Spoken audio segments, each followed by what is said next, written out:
All right. Welcome back to the bright side. We are talking protein. We are talking peptides. Peptides are the most important biochemicals in the body.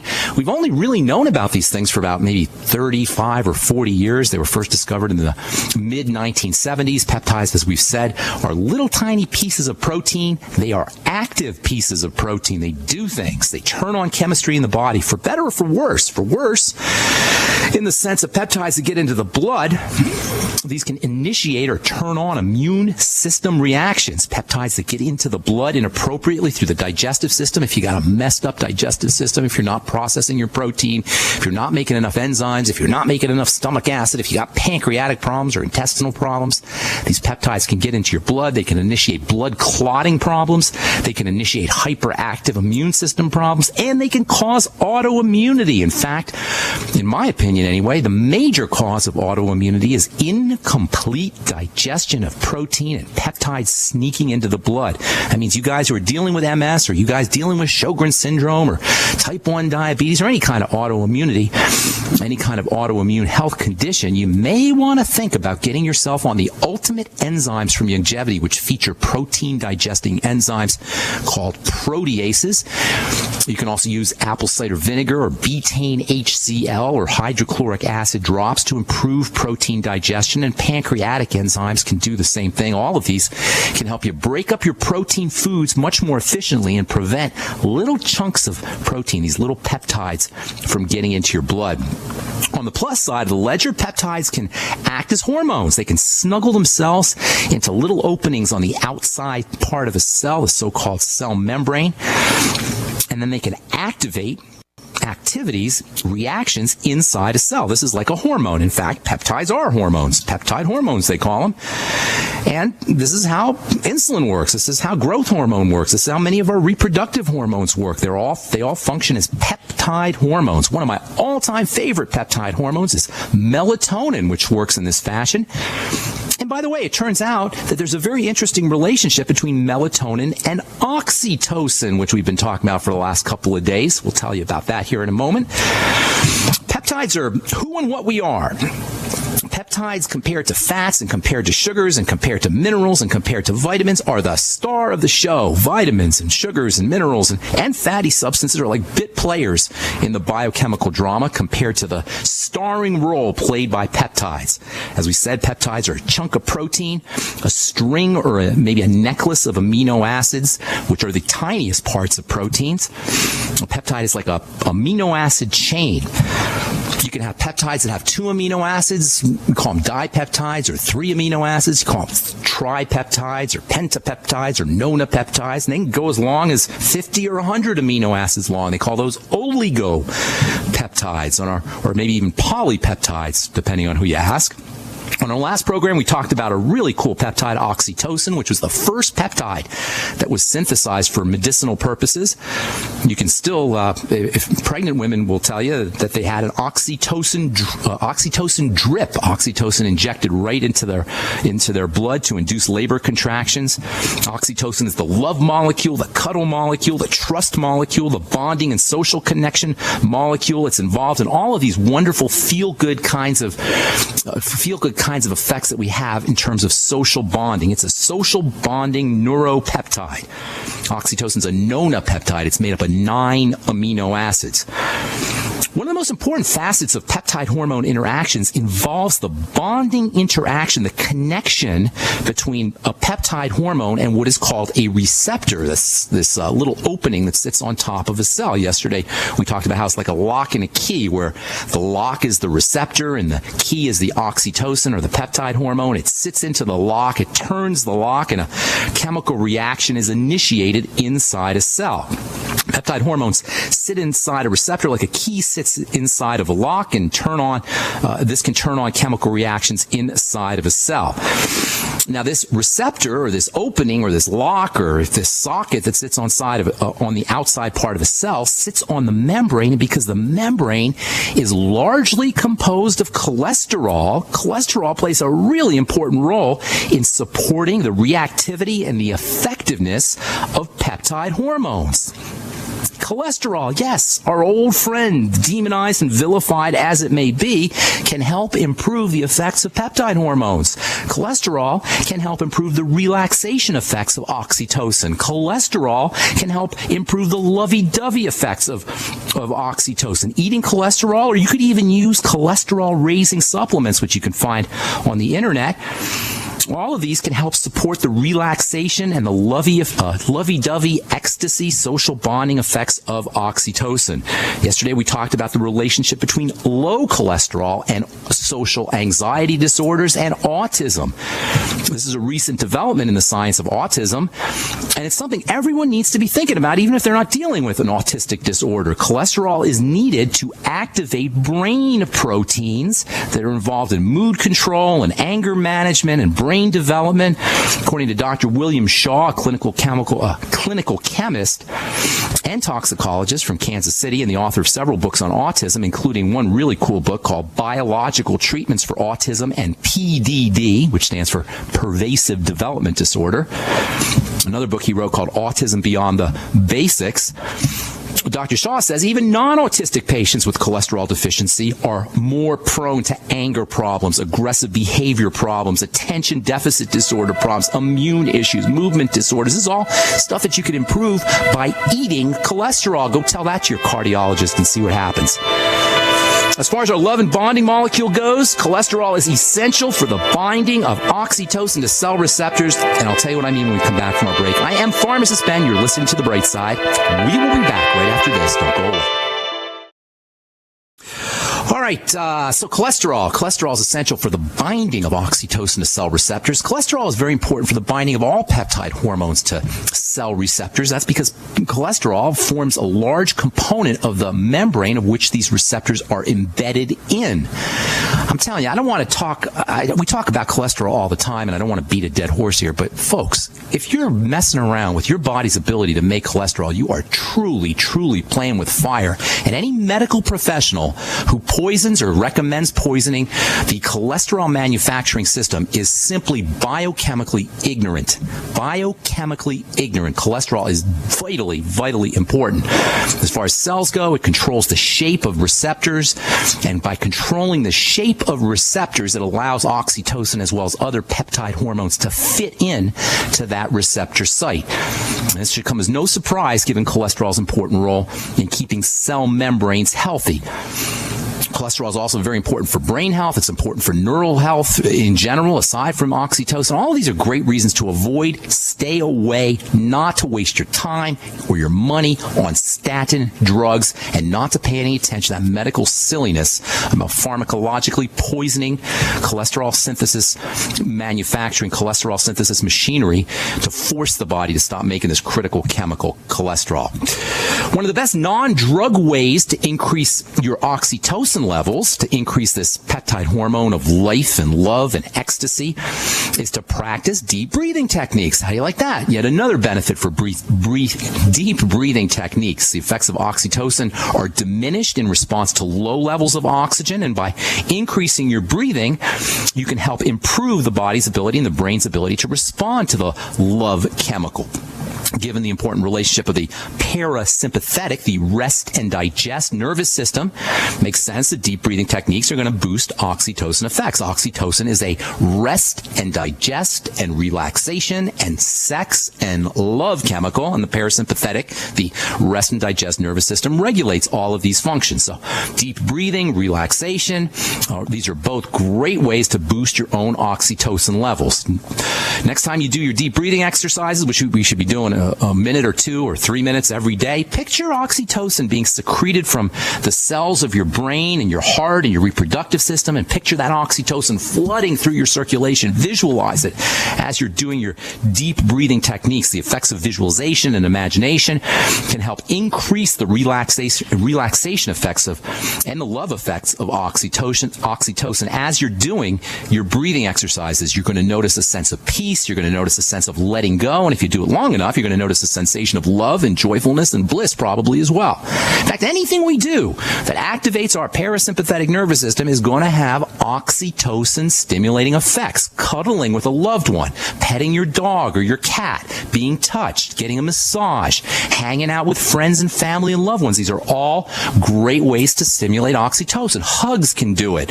Watching relaxing or romantic movies can have a beneficial effect on oxytocin levels. One of my favorite ways to boost oxytocin levels is simply to do eye contact. I remember taking a personal development course a couple of years ago, and there was an exercise we all did where we looked into each other's eyes for 15 minutes, or 10 or 15 minutes, just straight looked into each other's eyes.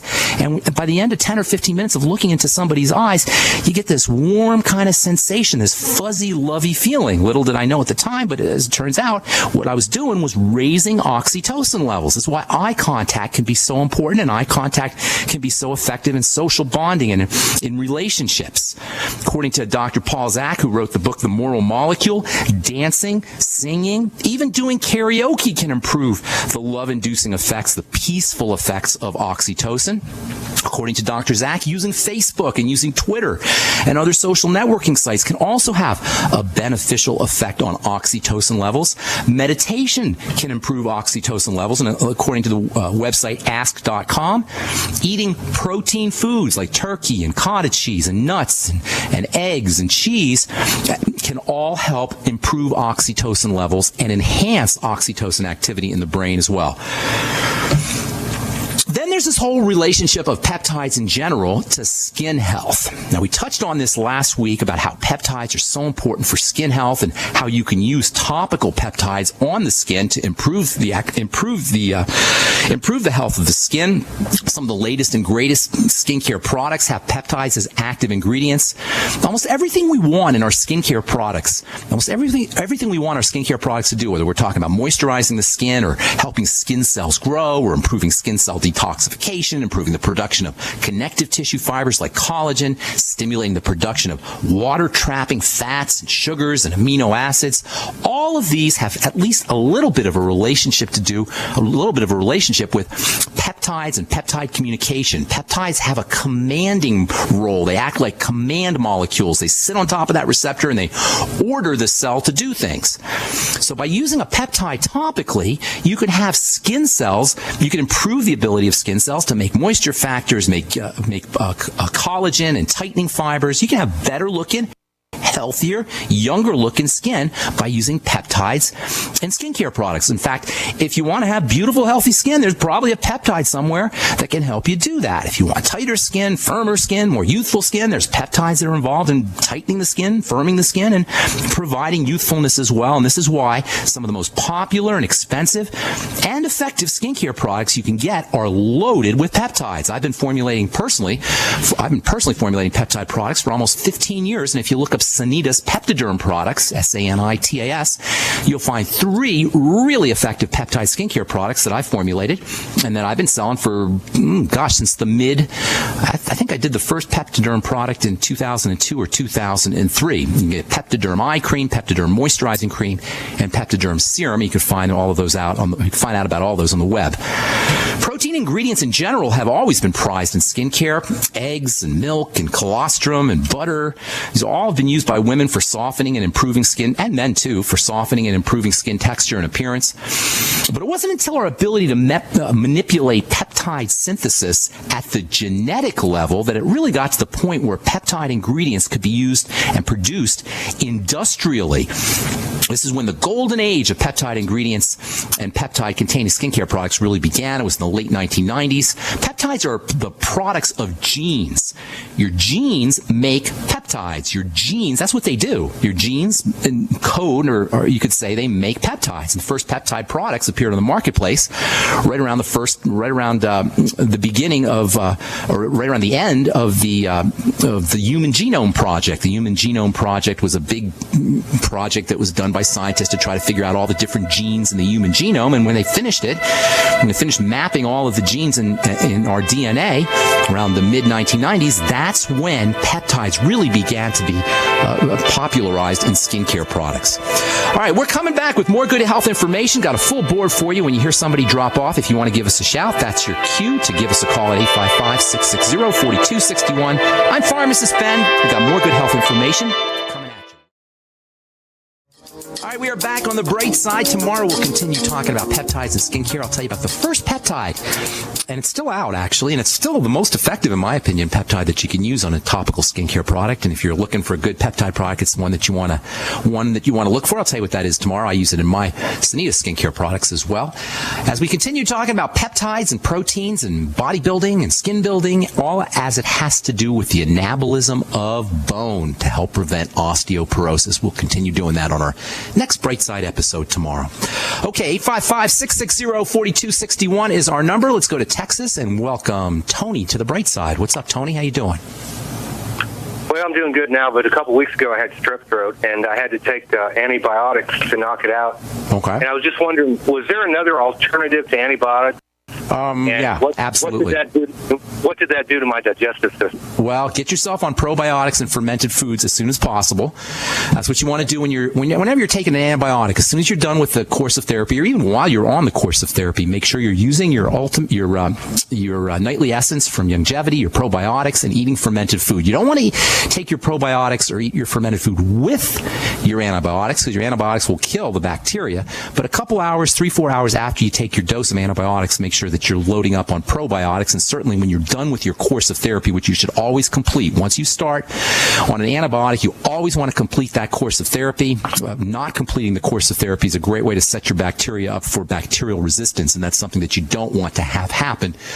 As far as your question goes, first of all, I don't know if I'd ever use an antibiotic for strep throat. In fact, I wouldn't use an antibiotic for strep throat. Antibiotic resistance is a serious problem, and overuse of antibiotics is the cause of MRSA and other, what they call superbugs, antibiotic-resistant bacteria. Just having strep throat is not, in my opinion anyway, a good enough reason to use an antibiotic. Colloidal silver, gargling with colloidal silver, or making a colloidal silver spray can help with strep throat. Using iodine, which we talked about a little bit before in our monologue here today, using iodine can help with strep throat or sore throat. You put a couple of drops of Lugol solution or some iodine, maybe betadine solution into a mouthwash and gargle with it. That's another thing that you could do. Some people like gargling with vitamin C. You should also be using vitamin C if you have strep throat as well, and that can be helpful too. Baking soda sometimes helps. If you have really, really painful sore throat, you might want to think about getting a prescription for something called lidocaine spray. Lidocaine is a topical anesthetic, and by spraying it, a dilute solution, you can kind of numb the throat. You have to have a pharmacist make that for you. You need a prescription for that. But I would be using the colloidal silver as well as perhaps iodine, and I would never take an antibiotic just for strep throat. And absolutely, Tony, your point's well taken that you want to use probiotics and fermented foods and maybe even vitamin C as well when you're done with your course of therapy. Does that help you, Tony? Yeah, I did some of that. Would bentonite clay help too? Bentonite clay isn't going to necessarily help the throat, but it will definitely help clear out bacteria. And using bentonite clay on a regular basis is a wonderful detoxification strategy. I'm looking for a good source of bentonite clay, along with my web designer, Robert, and we are going to be hopefully soon selling bentonite clay on our website at either pharmacistben.com or brightsideben.com. All right, does that help you, Tony?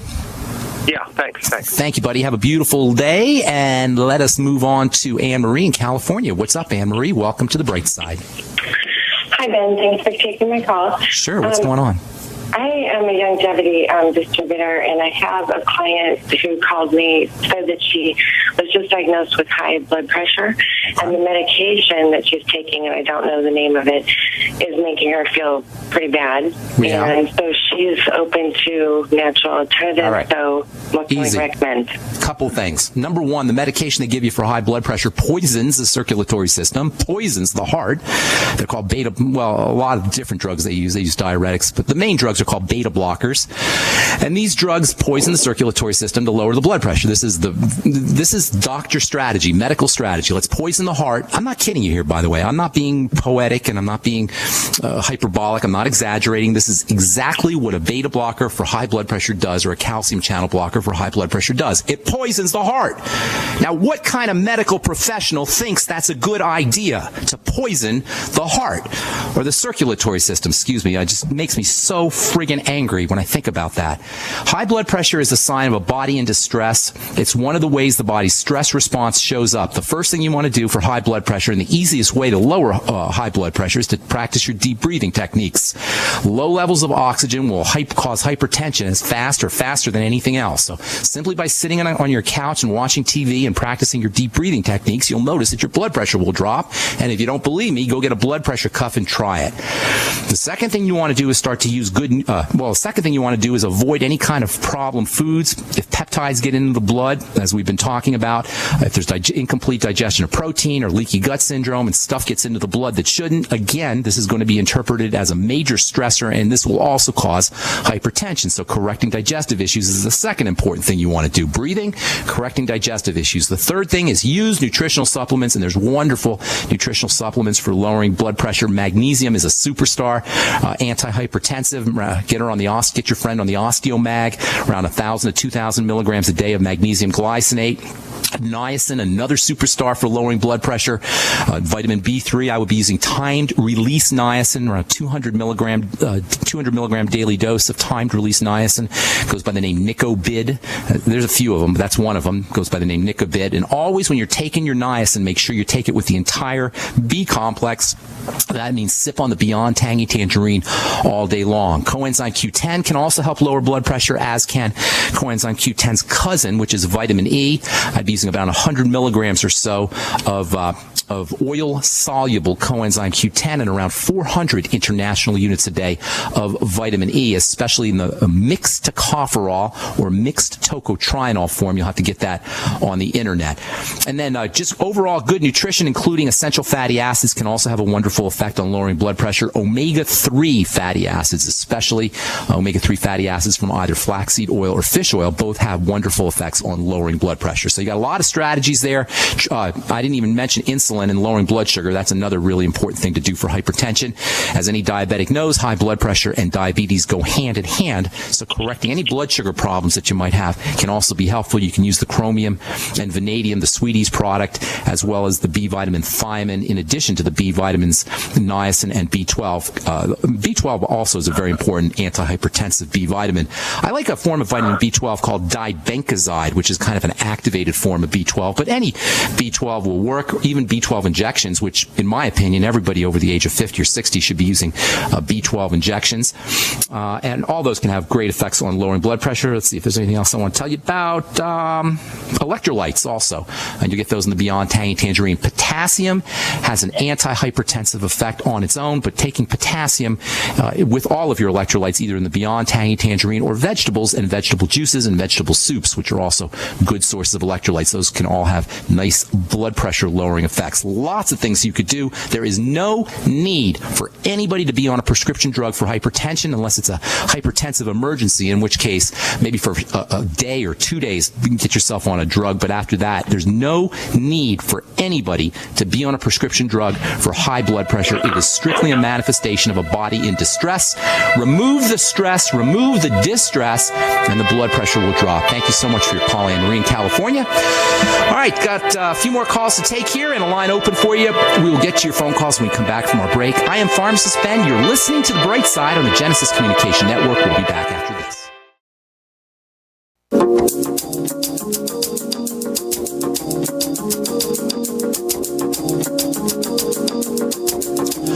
Welcome back to The Bright Side. Kathleen in Massachusetts. What's going on? Hey, Ben. How are you today?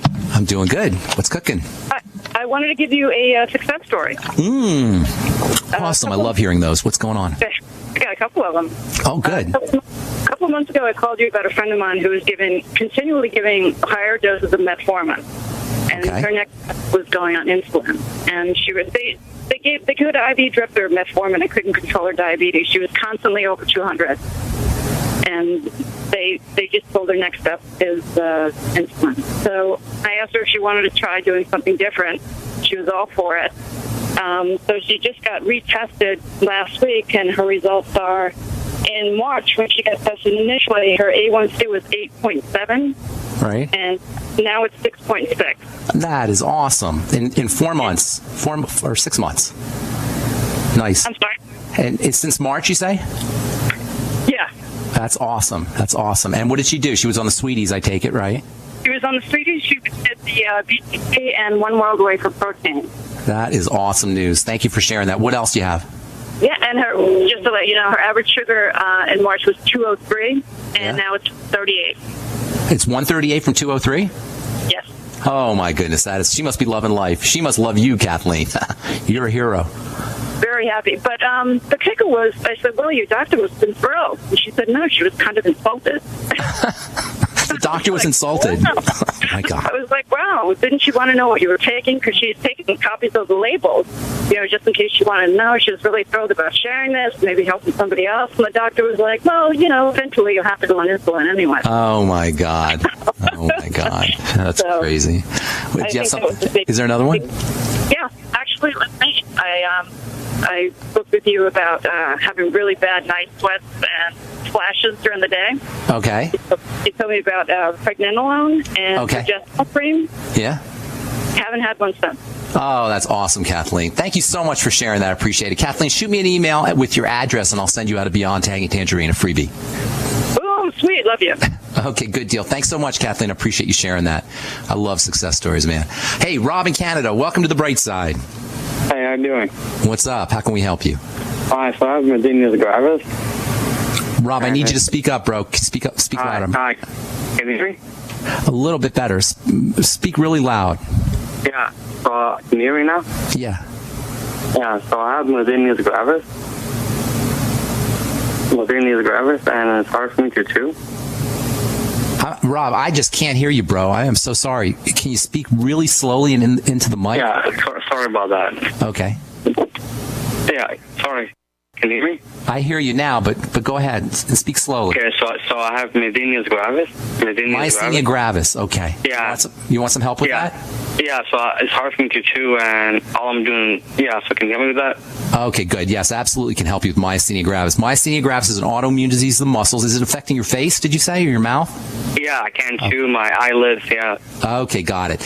Okay, so myasthenia gravis is just another flavor of autoimmune disease. It's when the body's immune system, which should be defending the body against the enemy, instead attacks itself. In the case of myasthenia gravis, it attacks the muscles. This is the most fundamental thing I could tell you guys about autoimmune diseases. It doesn't matter where that autoimmune disease shows up as far as healing and reversing the process. It doesn't matter if it's the muscles, the pancreas, the joints, the thyroid, the skin. It doesn't matter where it is. It matters that it is. It matters that the immune system has somehow turned on itself.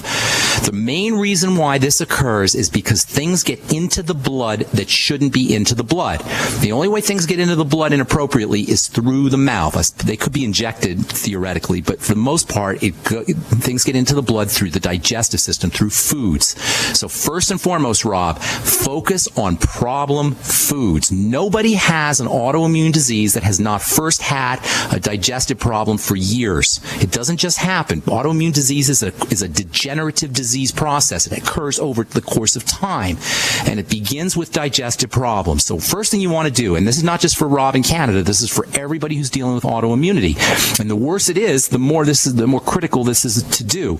Start by fasting. Take 2 days off from food. Just drink, if you absolutely can't stop eating food, drink chicken soup or something bland.